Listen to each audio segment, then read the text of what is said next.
Y en entrevista con Radio Educación, el escritor, abogado y dirigente de la Unión Cívica Radical de Argentina, Álvaro de la Madrid, analiza el nuevo diálogo entre la oposición y el régimen venezolano.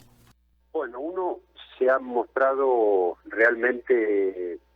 preocupado con este diálogo que yo lo denomino falso diálogo, ¿no?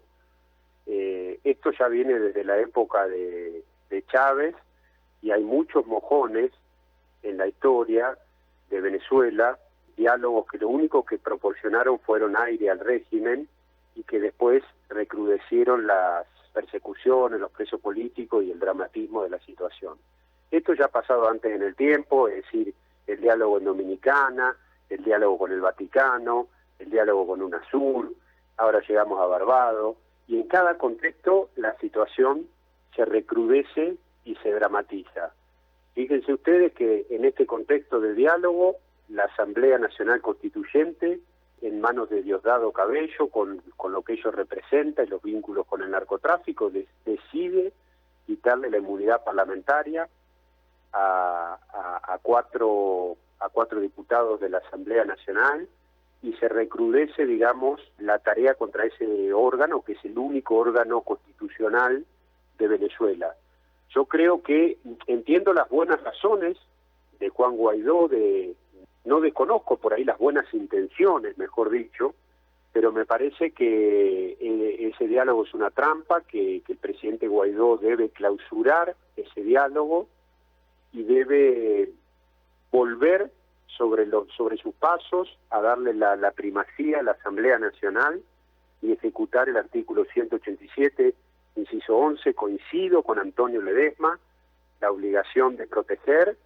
y empezar un verdadero camino firme y que el pueblo venezolano no vea discordancia, digamos, en esa hoja de ruta, ¿no? Álvaro, ¿existe el riesgo de que la oposición desgaste el apoyo internacional que ha recibido y que Juan Guaidó deje pasar su momentum? Yo creo que sí, y es algo que está ocurriendo y que lo están alertando desde una sinceridad muy grande, como te decía Antonio Ledesma y María Corina Machado, que son dirigentes que yo conozco y que valoro y aprecio. He estado en Caracas, como bien vos sabés, Antonio Ledesma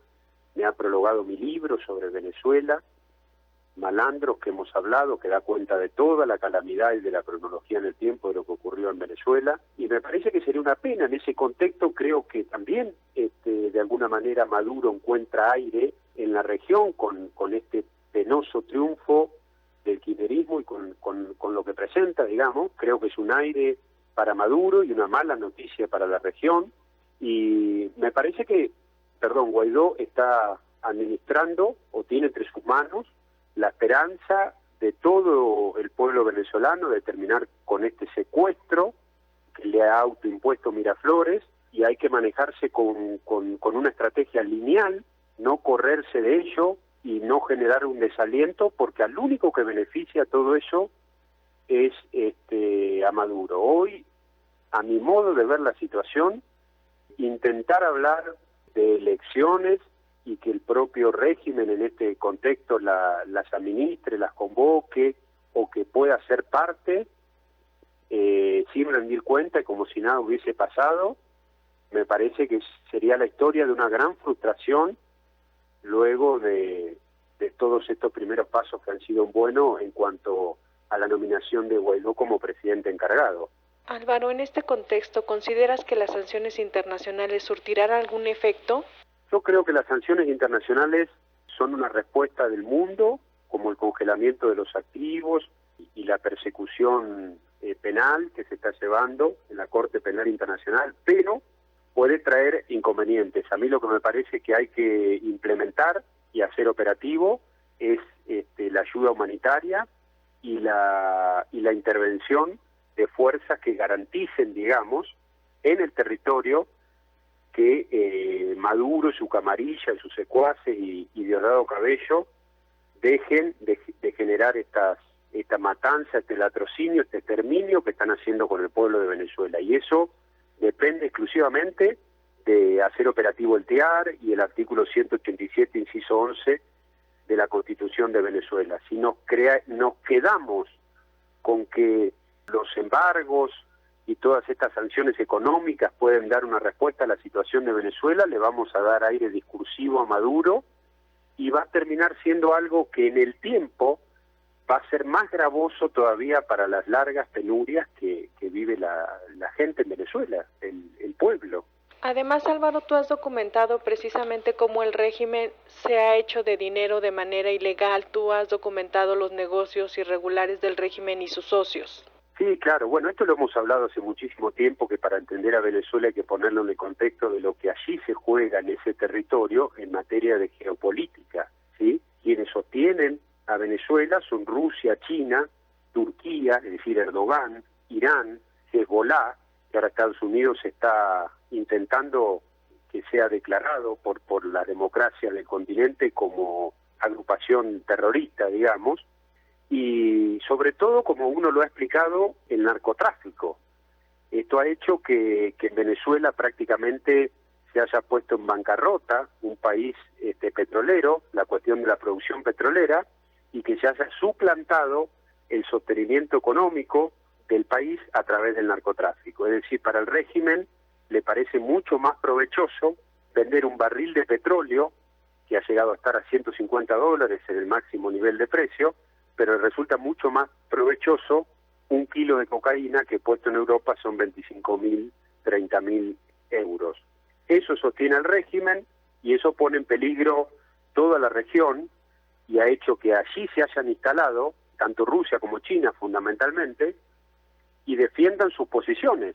que no les interese el pueblo venezolano ni su tragedia,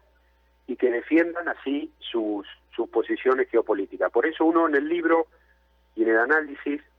hace una mención de que la comunidad internacional en Venezuela le ha mostrado al mundo su fracaso, luego de la creación de la ONU, y dejándolo afuera Almagro, que ha actuado bien en la OEA, pero que no tiene capacidad instrumental operativa para dar soluciones, pero la historia de Venezuela muestra un fracaso de los organismos multilaterales, y eso hace que para adelante haya que rediseñarlos, porque en ese rediseño tiene que estar como primera necesidad establecer mecanismos de resguardo de la democracia a nivel global frente a situaciones parecidas como la que ocurre en Venezuela, es decir, que una pandilla de forajidos y narcotraficantes tome el control del Estado y se convierta en un Estado delincuente. Para esto la comunidad internacional ha quitado la mirada del mal por muchos años y no ha dado respuesta, ¿sí? Las respuestas han sido tibias, tardes, malas, inconducentes, y mientras tanto ha muerto mucha gente porque las calles de toda Venezuela están regadas de sangre de jóvenes inocentes, de mártires, de víctimas de esta pesadilla en la que se encuentra todo el país. Uno desde aquí, desde Buenos Aires, preocupado, como te decía, por el resultado electoral, porque es una muy mala noticia para mi país, para Venezuela y para la región. Y me animaría a decirte para el mundo está preocupado con lo que está pasando en Argentina. Escuchábamos al escritor, abogado y dirigente de la Unión Cívica Radical de Argentina, Álvaro de la Madrid, en entrevista con nuestra compañera Elsa Cruz. De la Madrid es autor del libro Malandros, la tiránica banda mafiosa que secuestró a Venezuela, de Olmo Ediciones, con prólogo del dirigente opositor Antonio Ledesma.